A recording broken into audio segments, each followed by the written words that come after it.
I can see it in your eyes. I can tell that you want more. What's been Assalamualaikum warahmatullahi wabarakatuh. Nama saya Linda, NIM 12402183067. Di sini saya menjelaskan resum untuk poin pertama, yaitu mengenai transfer keuangan ke pemerintah daerah dari pemerintah pusat. Terdapat dua sistem dalam transfer keuangan ke pemerintah daerah dari pemerintah pusat, yaitu sistem sentralisasi dan sistem desentralisasi. Sistem sentralisasi. Alokasi dana pada tahun 1970 sampai 1977 ke daerah tingkat 1 atau provinsi berdasarkan beberapa pertimbangan diakhiri dengan alasan metode yang digunakan dianggap terlalu sulit sehingga digantikan dengan Undang-Undang Nomor 5 Tahun 1974 tentang pokok-pokok pemerintahan di daerah. Pembagian keuangan antara pemerintah pusat dan pemerintah daerah didasarkan pada beberapa kategori, yaitu yang pertama, pendapatan yang ditunjuk atau diserahkan, yang kedua, subsidi, yang ketiga, pembiayaan sektoral, yang keempat, pinjaman, yang akan saya jelaskan satu persatu.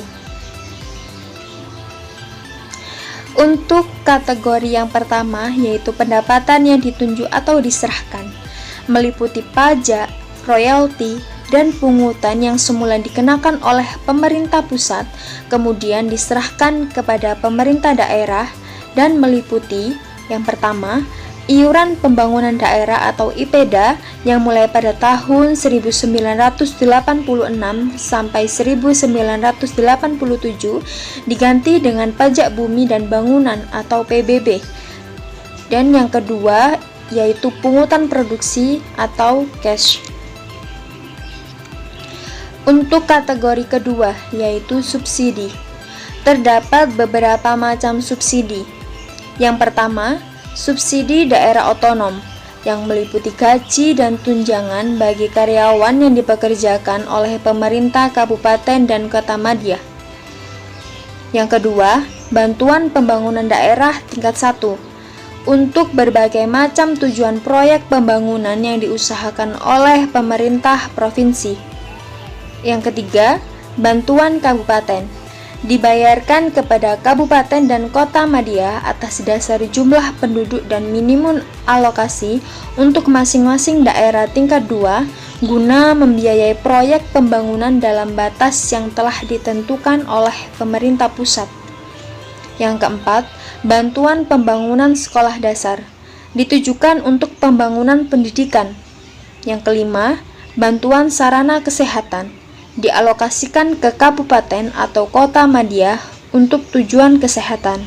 Yang keenam, bantuan subsidi desa dialokasikan untuk pembangunan desa seperti jalan, jembatan, dan saluran air. Yang ketujuh, atau yang terakhir, yaitu subsidi pembiayaan penyelenggaraan sekolah dasar dialokasikan untuk operasional sekolah. Untuk kategori yang selanjutnya yaitu pembiayaan sektoral. Alokasi utama dari pengeluaran ini yaitu yang pertama, untuk Departemen Pekerjaan Umum berupa pengeluaran sektoral untuk pembangunan jalan negara maupun provinsi, kegiatan operasional juga pemeliharaan irigasi. Yang kedua, untuk Departemen Pertanian berupa pengembangan pertanian, perkebunan, perikanan, dan peternakan. Untuk kategori yang selanjutnya yaitu pinjaman atau pinjaman dana yang diterima oleh pemerintah daerah terutama sekali berupa instruksi presiden atau Inpres pasar untuk program perbaikan kampung.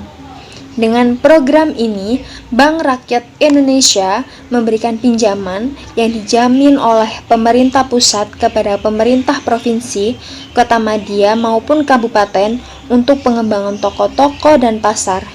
karena pemerintah pusat memberi subsidi pembayaran bunga dan bisa dibayar kembali setelah 10 tahun.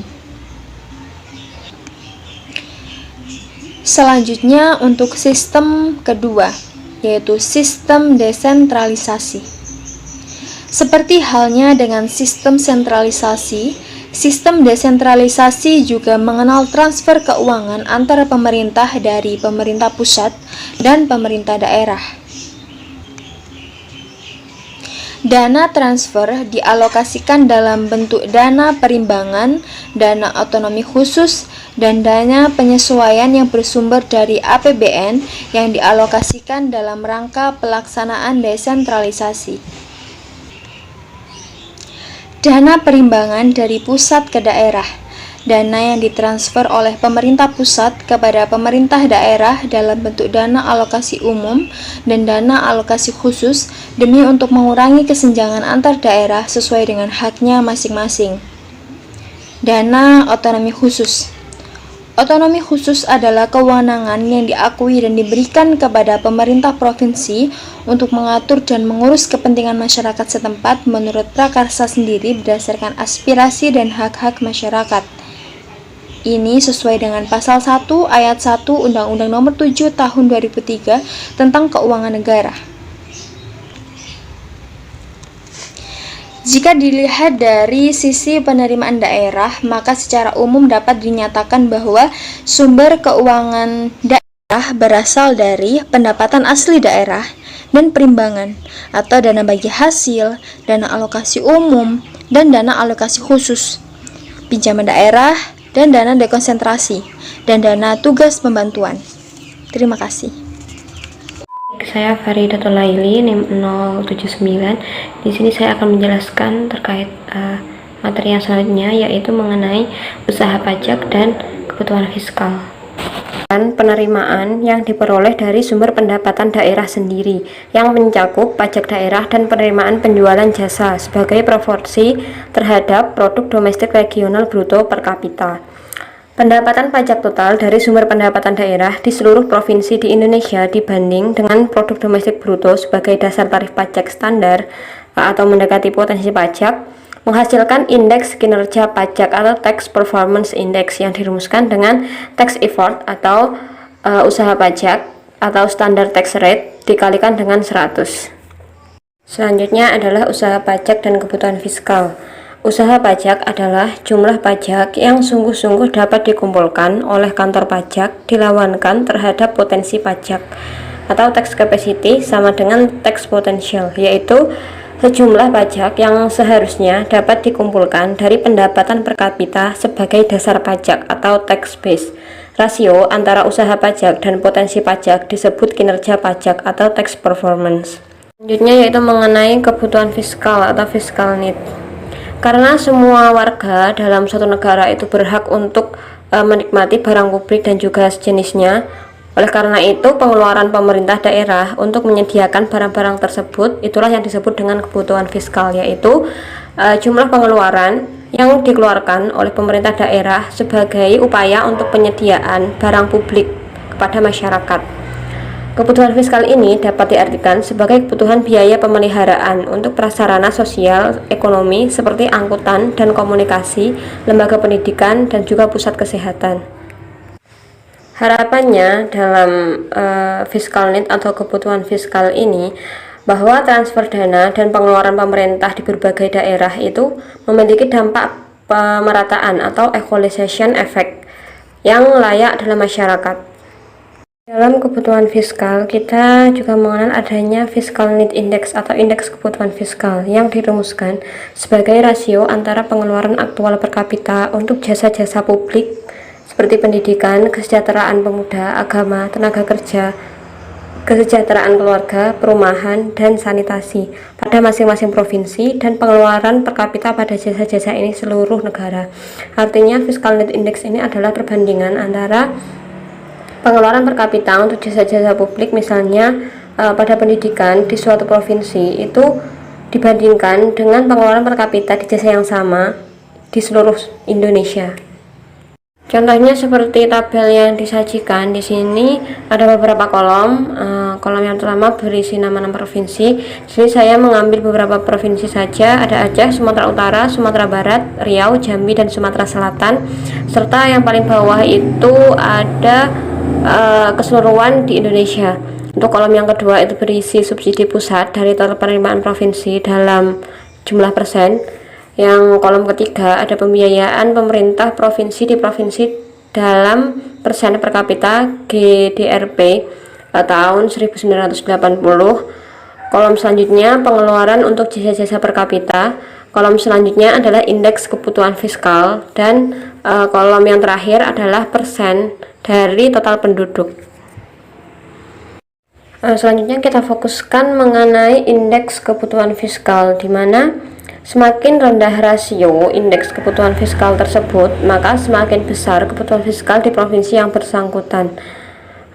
Misalnya saja pada kolom Aceh dan juga Sumatera Utara, kita lihat pada Aceh itu indeks kebutuhan fiskalnya 1,47, sedangkan untuk Sumatera Utara itu indeksnya 0,59. Maka di sini yang rendah adalah milik Sumatera Utara, maka kebutuhan fiskal Sumatera Utara itu lebih besar daripada Aceh.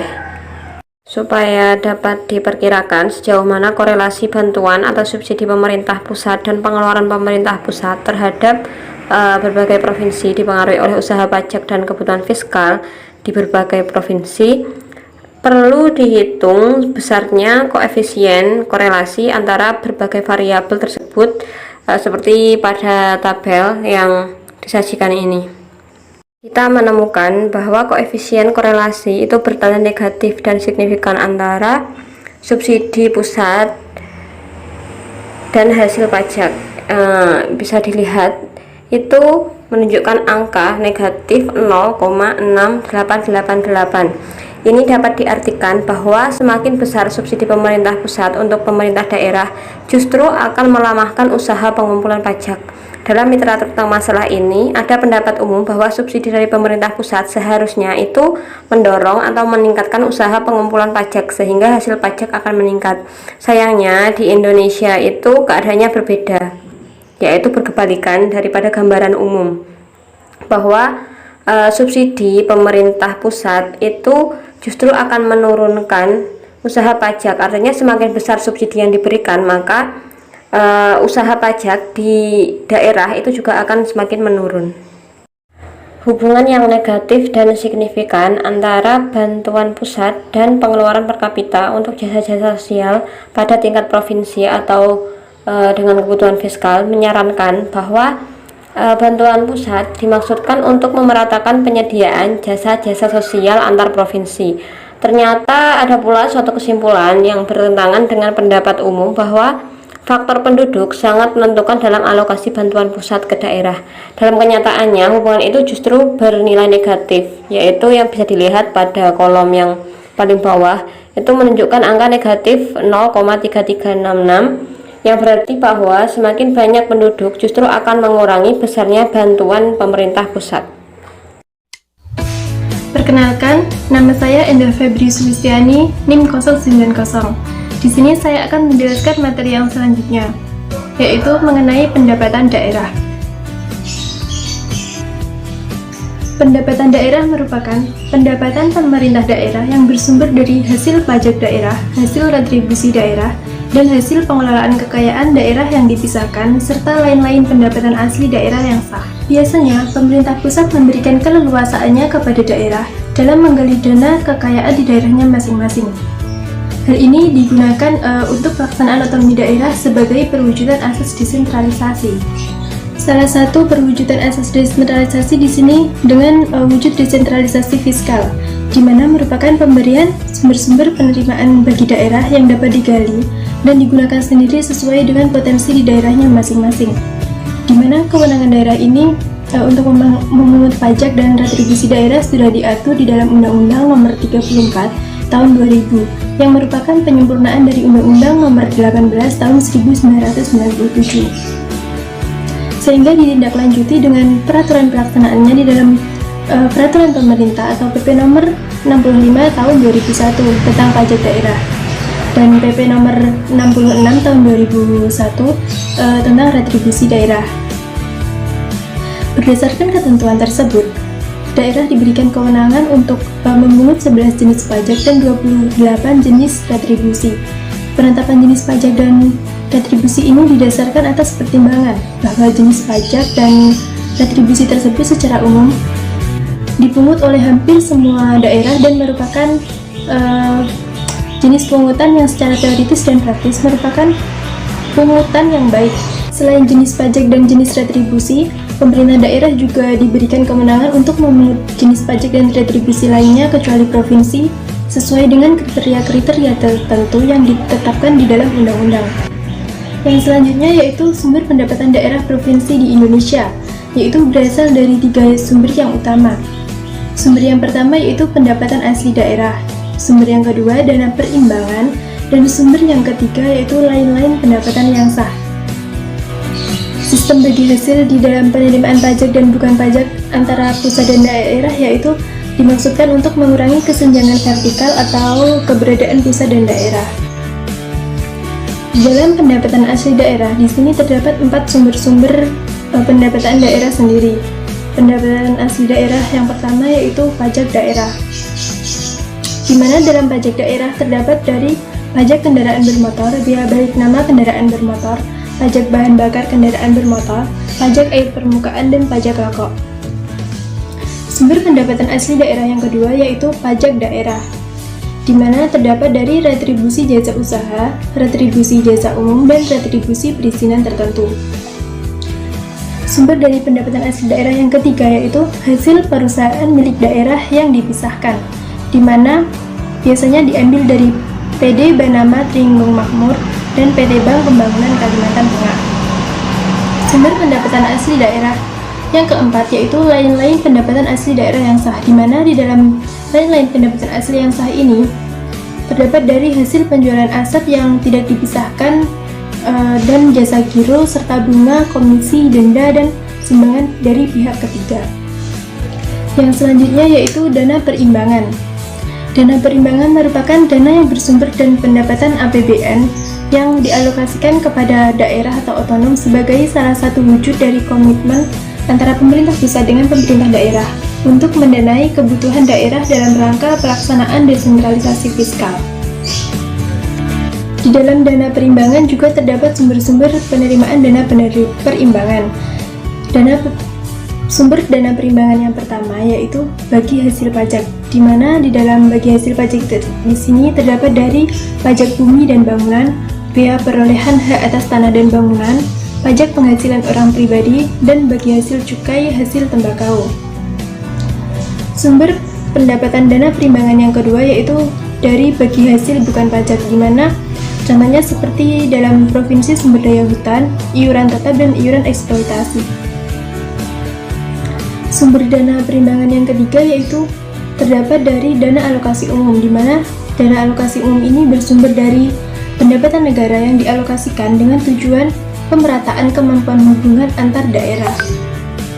Dan sumber dana perimbangan yang keempat yaitu dari dana alokasi khusus, di mana di dalam dana alokasi khusus ini alokasi dana untuk kebutuhan khusus seperti kebutuhan pembiayaan sarana dan prasarana pelayanan dasar bagi masyarakat yang berada di bawah standar tertentu.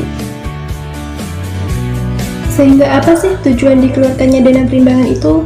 Jadi tujuan dikeluarkannya dana perimbangan itu yaitu untuk membantu pemerintah dalam mendanai kewenangannya, mengurangi ketimpangan sumber pendanaan pemerintah antara pusat dan daerah, serta mengurangi kesenjangan pendanaan pemerintah antar daerah. Saya Febri Dwi Retnosari, NIM 062. Di sini saya akan menjelaskan mengenai dekonsentrasi dan tugas pembantuan. Kebijakan dekonsentrasi dan tugas pembantuan merupakan bentuk lain hubungan keuangan antara pemerintah pusat dan pemerintah daerah, di samping dana perimbangan yang merupakan konsekuensi langsung dari kebijakan desentralisasi yang penggunaannya itu diserahkan sepenuhnya kepada pemerintahan daerah. Nah, selanjutnya pertama kita akan membahas mengenai dekonsentrasi. Dekonsentrasi merupakan pelimpahan wewenang dari pemerintah pusat kepada gubernur. Untuk mendukung pelaksanaan dekonsentrasi ini dibutuhkan dana dekonsentrasi, yaitu dana yang berasal dari APBN yang dilaksanakan oleh gubernur yang mencakup semua penerimaan dan pengeluaran dalam rangka pelaksanaan dekonsentrasi. Dalam pelaksanaannya, lembaga yang melaksanakan dekonsentrasi ini adalah Dinas Provinsi sebagai perangkat pemerintah daerah provinsi. Latar belakang dekonsentralisasi adalah adanya kegiatan yang menjadi wewenang pemerintah pusat, tetapi harus dilakukan di daerah. Berhubung pemerintah pusat tidak lagi memiliki instansi vertikal di daerah dan wewenang untuk melaksanakan kegiatan tersebut karena sudah dilimpahkan ke daerah, maka pembiayaan atas pelaksanaan wewenang tersebut merupakan tanggung jawab pemerintah pusat. Tugas pemerintah pusat yang dilimpahkan melalui dekonsentrasi ini antara lain yaitu memfasilitasi kerjasama dan penyelesaian perselisihan antar daerah dalam wilayah kerjanya, penciptaan dan pemeliharaan ketentraman dan ketertiban umum, dan pembinaan penyelenggaraan tugas-tugas umum pemerintah daerah, kabupaten atau kota. Pendanaan dekonsentrasi ini dialokasikan untuk membiayai kegiatan yang merupakan kewenangan pemerintah pusat di daerah untuk mendukung penguatan dan pemberdayaan peran gubernur selaku wakil pemerintah pusat, dan kegiatannya itu bersifat non-fisik. Untuk kegiatannya yang bersifat non-fisik itu antara lain seperti koordinasi perencanaan, fasilitas, pelatihan, pembinaan, pengawasan, dan pengendalian. Di dalam kegiatan non-fisik tersebut, di dalamnya termasuk juga kegiatan masukan atau input berupa pengadaan barang atau jasa sebagai penunjang kegiatan non-fisik. Dalam prakteknya, hingga saat ini, bentuk hubungan dekonsentrasi belum dapat dilaksanakan secara penuh, karena pemerintah pusat melalui Departemen Teknis masih melakukan kewenangannya dengan dibentuknya unit pelaksana teknis atau UPT yang ada di daerah karena banyak daerah yang dianggap belum siap. Selanjutnya yaitu kita akan membahas mengenai tugas pembantuan. Tugas pembantuan merupakan penugasan dari pemerintah pusat kepada daerah atau desa untuk melaksanakan sebagian urusan pemerintahan yang menjadi kewenangan pemerintah pusat atau dari pemerintah daerah provinsi kepada daerah kabupaten atau kota dengan kewajiban melaporkan dan mempertanggungjawabkan pelaksanaannya kepada yang menugaskan. Pemberian tugas pembantuan ini dimaksudkan untuk meningkatkan efisiensi dan efektivitas penyelenggaraan pemerintahan, pengelolaan pembangunan, dan pelayanan umum. Nah, dana tugas pembantuan di sini adalah dana yang berasal dari APBN yang dilaksanakan oleh daerah dan desa yang mencakup semua penerimaan dan pengeluaran dalam rangka pelaksanaan kegiatan tugas pembantuan. Kegiatan tugas pembantuan dialokasikan untuk kegiatan yang bersifat fisik. Kegiatannya itu seperti pengadaan tanah, bangunan, peralatan dan mesin, jalan, irigasi dan jaringan, serta kegiatan fisik lainnya yang bisa menambah nilai aset pemerintah.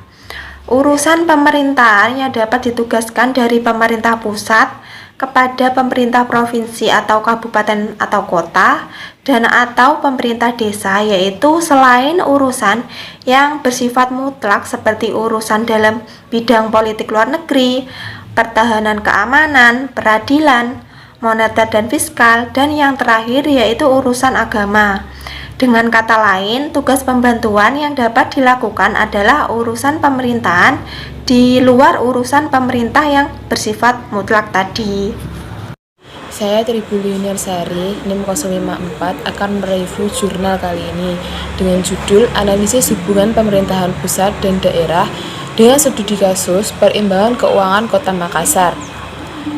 Dengan nama jurnal yaitu Jurnal Ilmu Pemerintahan dengan penulis Muhammad Sujahri, Al-Gaud Qadir dan juga Haji Nurlinah dengan volume 3 nomor 1 tahun 2010. Di sini reviewernya yaitu Tribili Yuniarsari 6054, Febri Dwi Ratnasari 062, Linda 067, Faridatul Laili 079 dan juga Endah Sulistiani 090. Yang melatar belakangi jurnal ini yaitu bentuk pemerintahan Indonesia ini yang sudah mengalami perubahannya. Berbagai peristiwa yang sudah muncul demi adanya perubahan. Karena di sini pemerintahan pusat dan juga pemerintahan daerah ini tidak sinkron.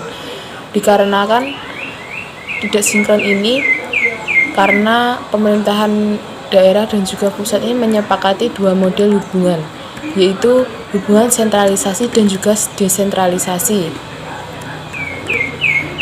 Hubungan ini menimbulkan ketimpangan yang akan terjadi pada pemerintah pusat dan juga pemerintahan daerah, baik dari sisi ekonomi, politik, pendidikan, dan juga yang lainnya.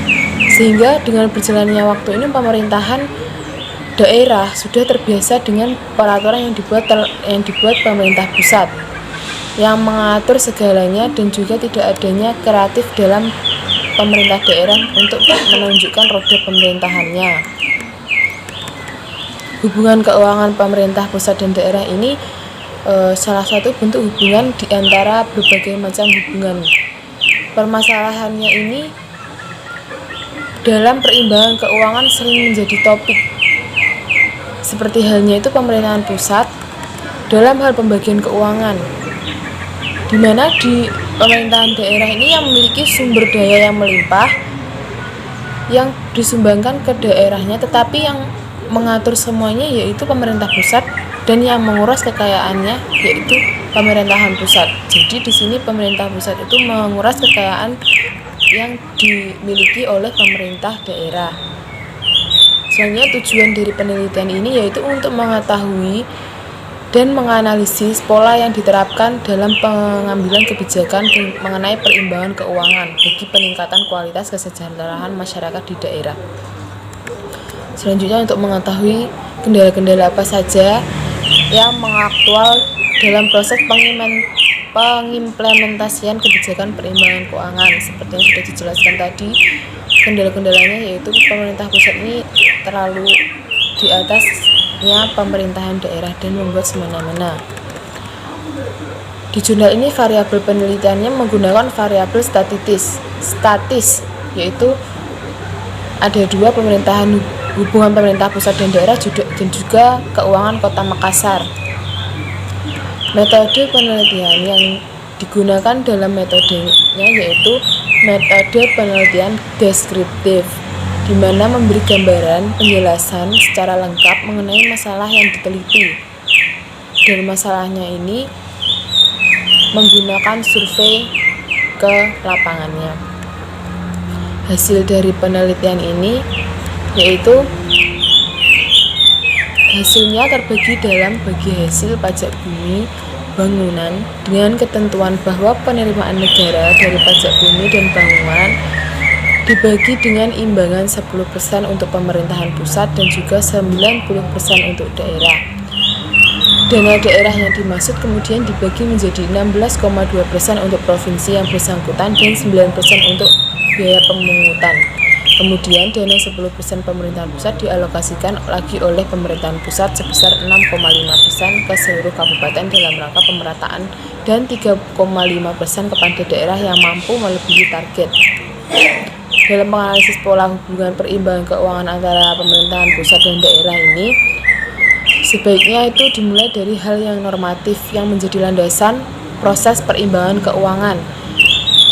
Dengan hasilnya ini menunjukkan bahwa pelaksanakan kebijakan mengenai perimbangan keuangan pemerintah pusat ini sangat kental ditandai dengan mekanisme dan bagi hasil yang pro pusat, dan indikator pengalokasiannya itu masih pro dengan pemerintahan pusat. Dan kendala-kendalanya yaitu minimnya tingkat profesionalisme dari pemerintahan pusat dengan seringnya terjadi keterlambatan dalam pencairan dana perimbangan. Selanjutnya di sini yang pendapat dari reviewer yang menjadi kelebihannya itu yaitu penjelasan rinci dengan menggunakan metode penelitian deskriptif sehingga memberi gambaran penjelasan dengan sangat lengkap dan teliti dan menunjukkan data yang terbukti serta terkolerasi karena penelitiannya dilakukan secara survei langsung. Selanjutnya yang menjadi kekurangannya itu angka yang mempresentasikan data keuangan itu tidak ditulis dalam tabel, hanya dituliskan diuraikan saja sehingga tidak bisa melihat perbandingan yang signifikan dan akan membutuhkan waktu yang sangat lama untuk mengetahui signifikan perbandingannya.